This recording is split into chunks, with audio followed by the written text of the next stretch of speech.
Hi beautiful people, welcome back to my YouTube channel. This is me guys, Sanu and you are watching San Non-Stop. तो guys, I'm back with another amazing video. आज की जो हमारी video है भाई, India वालों और बाकी कंट्री वालों तैयार हो जाओ। पीएम मोदी एक बहुत बड़ा जिसे कहते हैं मास्टर ब्लास्टर करने वाले हैं। Get ready for India's biggest defence export deal in history.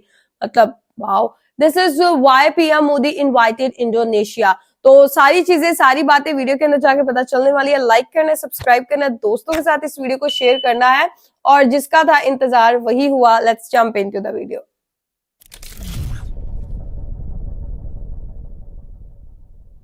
नमस्कार and welcome you all to career 247। मैं हूं प्रशांत धवन। अगर आपने इस चैनल को सब्सक्राइब नहीं किया है, सब्सक्राइब टू दिस चैनल। अब से मेरी सारी वीडियोस आपको यहां पर मिलेगी ना। यहां पे आप देख पाओगे इंडिया का अब तक का सबसे बड़ा डिफेंस एक्सपोर्ट, ये हम बहुत ही जल्द देख सकते हैं। आपने एक बात नोट करी होगी, पिछले कुछ दिनों में इंडोनेशिया नाम का जो ये देश है, जिसको आप मैप में देख पाओगे, ये बहुत ज्यादा न्यूज में है। भारत के काफी करीब देश है। ये अपनी कैपिटल भी चेंज कर रहा है और दुनिया में देखिए 13% जो मुस्लिम्स की पॉपुलेशन है, ये इसी देश में आपको मिलेगी। This country has the largest Muslim population in the world. और भारत के साथ इंडोनेशिया के बहुत अच्छे रिलेशन है। रिलेशन इतने अच्छे हैं कि 2025 में रिपब्लिक डे में जो हम चीफ गेस्ट को इनवाइट करते हैं हर साल, इस बार हमने इनवाइट किया है इंडोनेशिया के प्रेसिडेंट को। ना मुझे यहाँ पे एडमिट करना पड़ेगा, इनिशियली लोगों को लग रहा था कि 2025 बहुत ही एक इम्पॉर्टेंट साल है इंडिया के लिए। परहैप्स हम यहाँ पर मे बी डोनाल्ड ट्रंप या फिर किसी यूरोपियन लीडर या फिर परहैप्स किसी और बड़े कंट्री के लीडर को हम यहाँ पे इनवाइट करते। इंडोनेशिया साइज में बड़ा है, मगर अपने आप में क्या इंडोनेशिया इतना इंपॉर्टेंट कंट्री है कि हम इंडोनेशिया के प्रेसिडेंट को इनवाइट करें as the republic day chief guest? मैं आपको बता दूं, ये बहुत ज़्यादा इंपॉर्टेंट था भारत के लिए।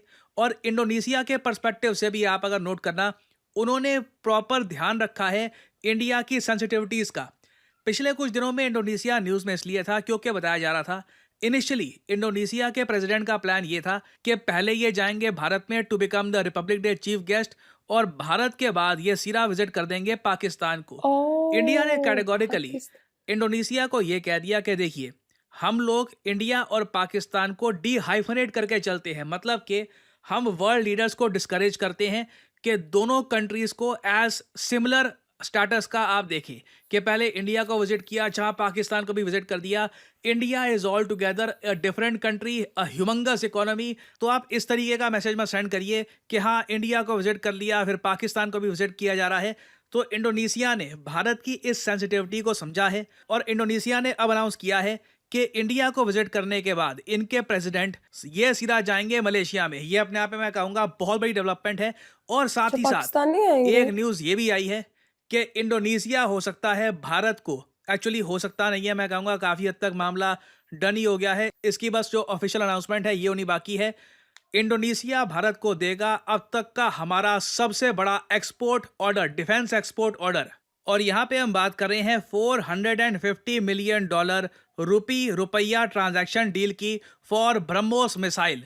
ये देखिए अब तक का भारत का सबसे इंपॉर्टेंट डिफेंस एक्सपोर्ट ऑर्डर होगा। इससे पहले आपको याद होगा कि इंडोनेशिया के बिल्कुल साथ में एक और देश है फिलीपींस। इधर आप लोग देख पाओगे, ये यहाँ पे इंडोनेशिया है, इंडोनेशिया के बिल्कुल साथ में ये कंट्री है फिलीपींस। फिलीपींस ने देखिए भारत से साल 2022 में ब्रह्मोस मिसाइल किए थे परचेज, और ये उस वक्त भारत की लार्जेस्ट डिफेंस एक्सपोर्ट डील थी। इस डील का साइज बताया जाता है $375 मिलियन था।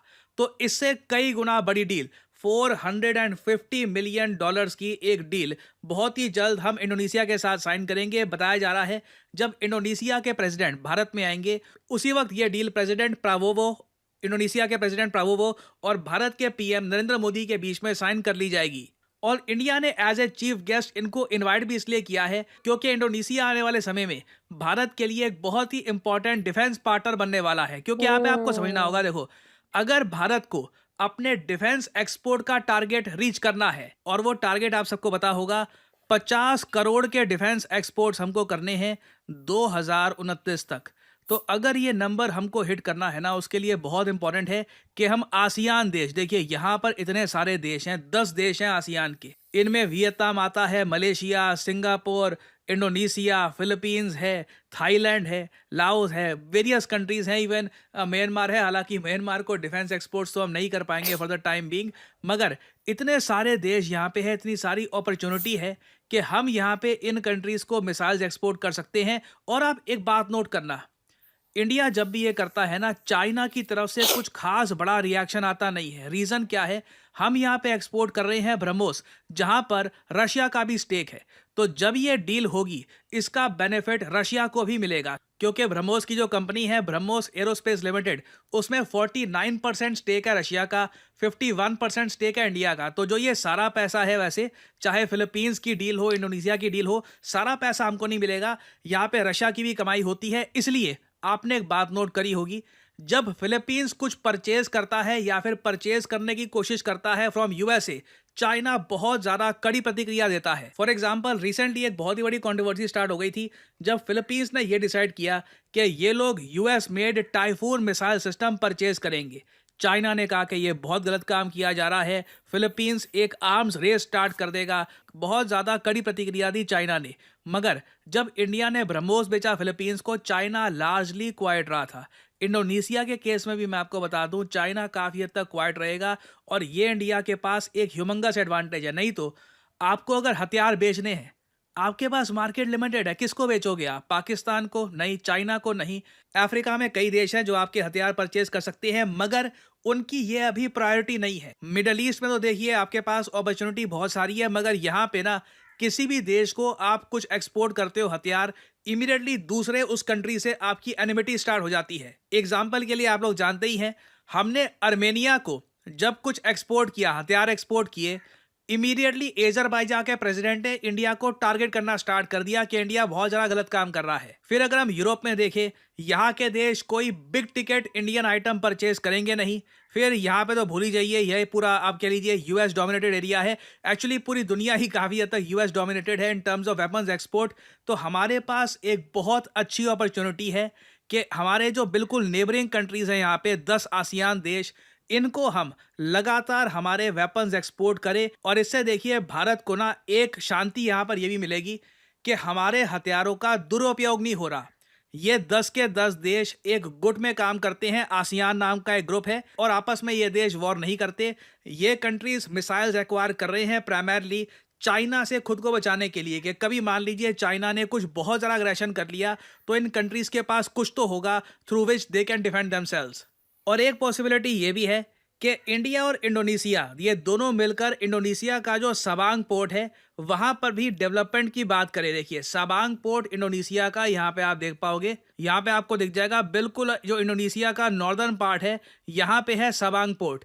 ये पोर्ट ऑलमोस्ट इंडिया का ही हो चुका है। इसको काफ़ी बार इनफॉर्मली एक इंडियन मिलिट्री बेस भी कहा जाता है, क्योंकि इंडियन नेवी यहाँ पर रेडिली डिप्लॉयमेंट करती है। और इंडिया के पीएम और इंडोनेशिया की सरकार अब ये भी डिस्कस कर रही हैं कि जिस तरीके से भारत ने चाबहार को डेवलप किया है, किस तरीके से भारत सबांग को भी डेवलप करेगा। ये इंडोनेशिया के लिए भी काफ़ी एडवांटेजियस है, क्योंकि एक ऐसा इलाका है ये जो इतना डेवलप्ड है नहीं। तो इंडिया यहाँ पर अपनी तरफ से इन्वेस्टमेंट करने को भी तैयार है। उसके बदले में ऑब्वियसली इंडियन मिलिट्री की प्रेजेंस यहाँ पर बढ़ती रहेगी। तो जो ये सबांग एरिया है ये भी बहुत ही ज़्यादा न्यूज़ में रहेगा।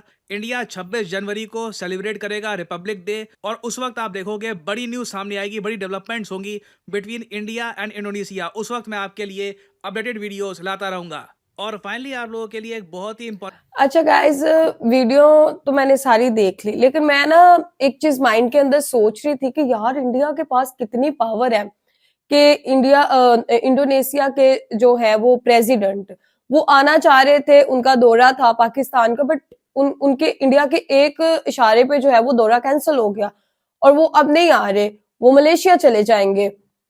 मतलब इंडिया की इतनी बात के अंदर पावर है, पीएम मोदी जी की बात के अंदर या पूरे इंडिया के बात के अंदर इतनी पावर है कि मतलब वो उसने अपना रुख ही बदल लिया, ठीक है, दौरे का।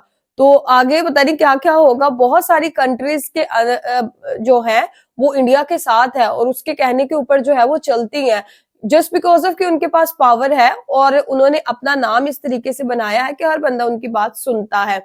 तो इंडोनेशिया को भी बहुत ज्यादा फायदा है इंडिया के साथ जो है वो दोस्ती रखने में, और मोदी जी भाई दिन रात इस कोशिशों के अंदर लगे हैं कि किसी भी कंट्री के अंदर सबसे अच्छा मिसाइल, ताकतवर मिसाइल हथियार है ना, वो हम अपनी कंट्री के अंदर लाए, ताकि दुश्मनों को खबर हो कि हमारे पास बहुत कुछ है, भाई हमारी तरफ आंख नहीं उठानी। तो बहुत अच्छी वीडियो थी, बहुत इन्फॉर्मेटिव वीडियो थी। आप लोगों को आज की वीडियो कैसी लगी? Do comment, like, subscribe and share करते जाएगा। तो चलिए गाइस, मिलते हैं आपको नेक्स्ट वीडियो के अंदर। Bye bye.